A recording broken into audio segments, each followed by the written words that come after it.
Hi మావా. ఏరా ఎందుకు వచ్చినా మా ఇంటికి? ఏమో రాకూడదా? సరేగానే మామ, ఈ పొట్టేట్ పెంచావు మావా, నేను కూడా పెంచాలనుకుంటున్నాను. భలే ఉంది బొద్దిగా. ఏమరా ఎటకారమా? మూసుకొని బోరా ఎక్కడి నుంచా? సరేలే మావా, పోతాను గానే. నీతో కొంచెం పని ఉన్నదే. నాతో ఏం పనిరా? ఏమండి నీళ్ళు తీసుకోండి. ఏంటి గడ్డిచ్చావు? నీళ్ళు ఎలా తాగాలి? అయ్యో క్షమించండి. ఏంటి వేడి చేసుకుని వస్తాను. అది అట్లా ఉండాలి భయం అంటే. నీట్ గా చల్లార్చి నార్మల్ గా తాగు నీళ్ళు.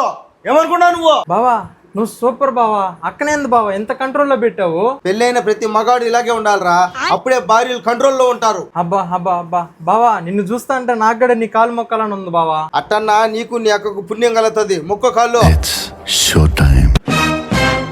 మొక్కరా. ఎందుకు టక్కన ఆపేసావే? మామ, అక్కకి ఇచ్చినట్టు నాకు కూడా 500 ఇస్తావు కదా? చెప్పేసిందా? అక్క రాత్రి ఫోన్ చేసి చెప్పిందిలే మామ, అక్క నీ కాలు మొక్కితే నువ్వు అక్కకి 500 ఇచ్చావంట కదా. మామ నేను నీ కాలు మొక్తా ఏంటి మామ?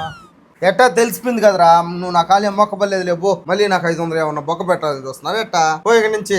ఏమండి నీళ్లు చల్లార్చి నార్మల్ గా తెచ్చానండి. ఏమోడి చెప్పినావంట కదా 500 ఇచ్చాడు అనేసా. నీళ్ళు ఎత్తా ఇప్పుడు మొక్కనే కొట్టుకో. అక్క 500 అక్క. రే రారా ఇస్తాను 500. అక్క బావ ఇప్పుడు కోపంగా ఉన్నాడు, నైట్ వచ్చి కాలు మొక్తా. ఇప్పుడు నువ్వు తీసుకునే అక్క 500.